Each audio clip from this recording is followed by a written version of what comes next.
Banka e Shqipërisë licencoi zyrtarisht Jet Bank si institucionin e parë financiar plotësisht digital në vend. Në njoftimin zyrtar, Banka Qendrore theksoi se licencimi erdhi pas një procesi rigoroz vlerësimi në përputhje me standardet për siguri, transparencë dhe stabilitet financiar. Por një hetim i thelluar zbulon se pas kësaj banke qëndron një pronar me lidhje të drejtpërdrejta me platformat e tregtimit online Forex që kanë operuar pa licencë në Shqipëri dhe që vazhdojnë ta bëjnë ende sot. Idan Avishai, shtetas britanik me origjinë izraelite, i lindur më 8 janar 1980 në Haderat e Izraelit, është investitori kryesor dhe pronari përfitues vendimarrës i Jet Bank. CEO-ja e bankës, Fatbar Dharino, e ka përshkruar atë si një nga investitorët kryesor që ka kontribuar në fazat e ershme të projektit, por të dhënat e regjistrave tregtar tregojnë një realitet tjetër. Avishai kontrollon 71.5% të strukturës mëm të bankës, duke e bërë atë pronarin de facto. Jet Bank kontrollohet nga Jet Holdings BV, një shoqëri holding e regjistruar në Amsterdam, Holand, e themeluar në shtator 2025 me një kapital të paguar prej vetëm 50.000 euro. Kompania ka 6 aksioner, të gjithë shoqëri tregtare të regjistruara në Qipro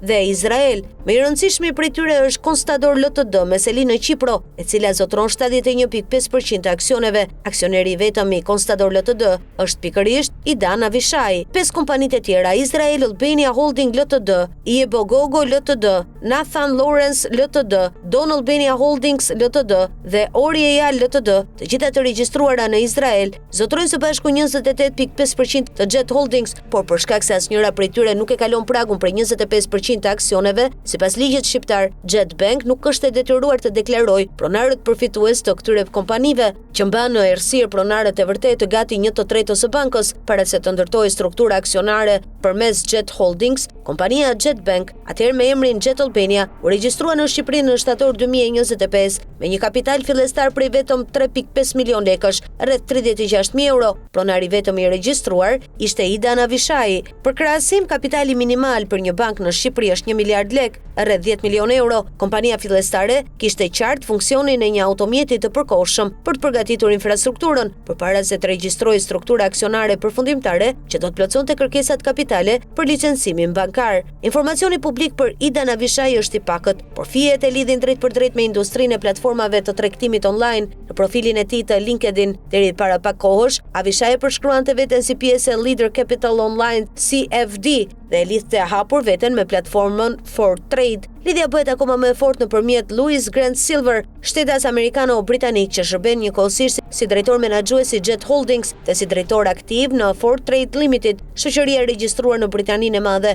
që ofron shërbime investimi në valutë huaj dhe derivate. Ky është një pikë kryqëzim që nuk mund të shpjegohet si rastësi.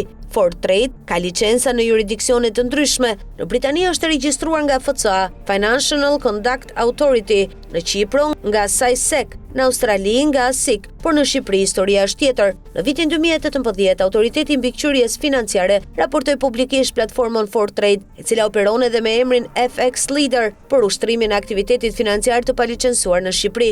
I njëjti raportim u bë edhe nga HANFA, autoriteti homolog në Kroaci. FX Leader synon veçanërisht tregun e Ballkanit Perëndimor, duke përfshirë Shqipërinë, Kosovën, Maqedoninë e Veriut dhe Serbinë. Platforma operon nga selia në Beograd për rajonin e ish Jugosllavisë, Shqipërisë dhe Greqisë. Pavarësisht raportimit të AMF-s 8 vjet më parë, platforma vazhdon të ofrojë shërbime investimi për klient nga Shqipëria. Faqja e saj përmban një seksion të dedikuar në gjuhën shqipe. Besohet se shërbimet ofrohen nëpërmjet degës së kompanisë në Serbi. Modeli i operimit nëpërmjet degëve rajonale duket se shfrytëzon boshllëqet rregullatore mes jurisdiksioneve, duke i lejuar platformës të vazhdojë aktivitetin edhe aty ku nuk ka marrë licencë. Licencimi i Jet Bank nga Banka e Shqipërisë zyrtarizoi një projekt që prezantohet si inovativ për tregun shqiptar, por hetimi i mëtejshëm ngre pikpyetje që kërkojnë përgjigje. Si kaloi Idan Avishai procesin e vlerësimit të Bankës së Shqipërisë, kur pronari kryesor i Bankës së Parë Digjitale Shqiptare lidhet me një platformë që AMF e ka raportuar për aktivitet të palicencuar në vend? Pse 5 kompanitë izraelite që zotrojnë 28.5% të bankës mbeten në errësirë, duke shfrytzuar boshllëkun e pragut 25% në ligjin shqiptar? Këto janë vetëm disa nga pyetjet që dalin nga struktura